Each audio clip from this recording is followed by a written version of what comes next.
So if you're still learning to read the Quran, you're definitely going to see one of these 12 symbols while reading. And today we're going to talk about what these symbols mean and how we can deal with them while reading. We're going to start with the first one.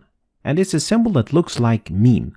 And it means you must stop while reading. Otherwise, the meaning of the ayah or the verse will change. So in this example, you should stop at the symbol by reading إنما يستجيب الذين يسمعون والموتى يبعثهم الله ثم إليه يرجعون. So we have to stop at the symbol of meme. Next is the symbol of la, and it is the exact opposite, which means you can't stop. Like in this example.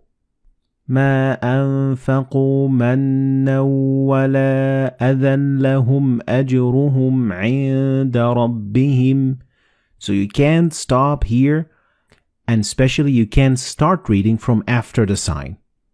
The three-dotted symbol means you can't stop at either of them, but you have to stop at one and not the other. So in the second ayah of Surah Al-Baqarah, you are allowed to stop at the first one by reading ذَلِكَ الْكِتَابُ لَا رَيْبَ فِيهِ هُدًى لِلْمُتَّقِينَ, or by stopping at the second one by reading ذَلِكَ الْكِتَابُ لَا رَيْبَ فِيهِ هُدًى لِلْمُتَّقِينَ. Next is the symbol that looks like the word sil, and it means you better keep going. We could basically compare it to 70% go, 30% don't go, and it means that it is better to keep reading. Like in the example, كَلَّا لَيُنْبَذَنَّ فِي الْحُطَمَةِ. Next is the symbol of qil, which is the exact opposite of sil, and it means it is better to stop. So 70-30% to stop or to go.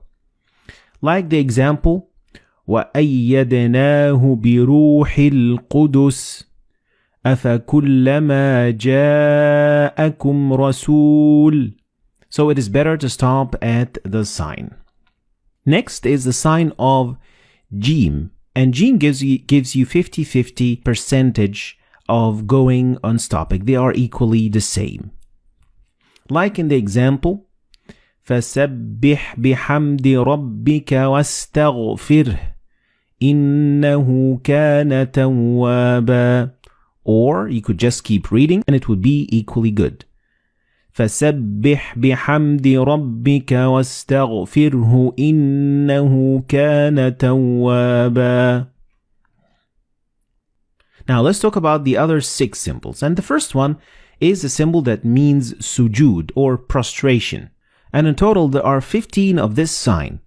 And each time you see it and after you read the verse, you have to do sujud. So after reading the ayah, you will prostrate for God. Next, the sign that looks like meme looks a little bit different than the other meme. So make sure you can distinguish between them because they mean 2 different things.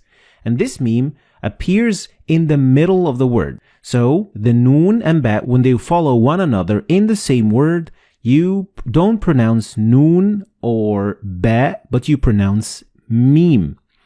Like in this example, you read كَلَّا لَيُنْبَذَنَّ فِي الْحُطَمَةِ. So the noon and ba, they will be assimilated together and you will pronounce them as meme. Next, this small sign that looks like alif, it is actually an alif and it is found so many times and it's used so many times in the Quran, and it means that this letter contains an alif of the long vowel. So you would read ثم استوى إلى السماء فسواهن سبع سماوات. So these symbols all mean that there is an alif right there.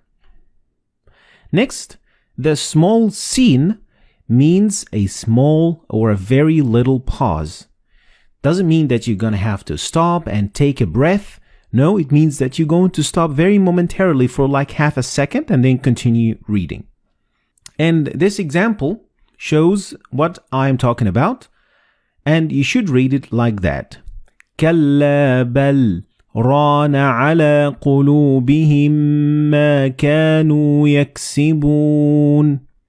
So it is a very short pause. Next is the sign of mad, and it is a very common sign in the Quran, and it means that you need to extend the pronunciation of alif to a little bit longer than usual. The last sign that we're going to talk about today is the sign of the end of the quarter of the chapter, or juz. The juz is divided into 8 quarters, and at the end of each quarter, you are going to see this sign. It doesn't involve any change in pronunciation, and it doesn't affect anything of what you say whatsoever. So it is just for the division of the Quran. So these were the 12 signs that you are going to see in the Quran. And here I'm going to give a quick summary of what these signs mean. Try to remember them, and of course the best way to learn them is by reading a lot of Quran, because practice makes perfect. So this, ladies and gentlemen, is going to be the end of today's lesson. I hope you've learned anything new today. If you did, like and share the video for other people to learn from it. And I'll see you next lesson.